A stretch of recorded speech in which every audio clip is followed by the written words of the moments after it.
Hey guys, Vision Biz here, and welcome to the channel of entrepreneurship and business. In today's video, I'm going to be talking about the 4 apps for entrepreneurs. These apps will be useful for organizing your thoughts and your business.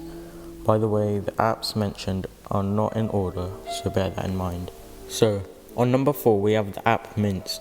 Mint is a great app for money management from the same developers as TurboTax.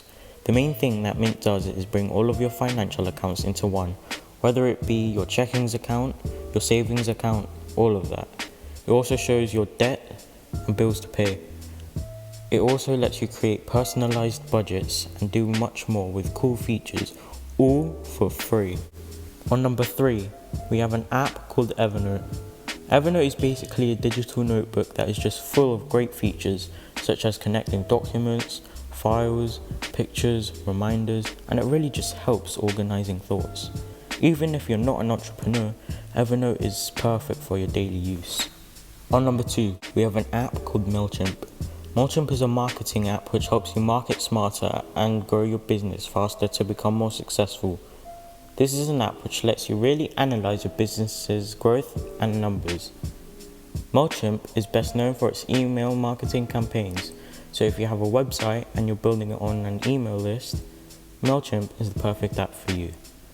It lets you send newsletters and new deals to your previous customers on your email list. And finally, on number 1, we have an app called Noisily. Noisily is basically a background noise app that lets you relax and focus while you work. The really cool thing about Noisily is that you can customize your sound, so you can make things loud, make things sound soft, and you can put a lot of things such as rain, thunder, birds chirping, and whatever you want to hear to relax yourself.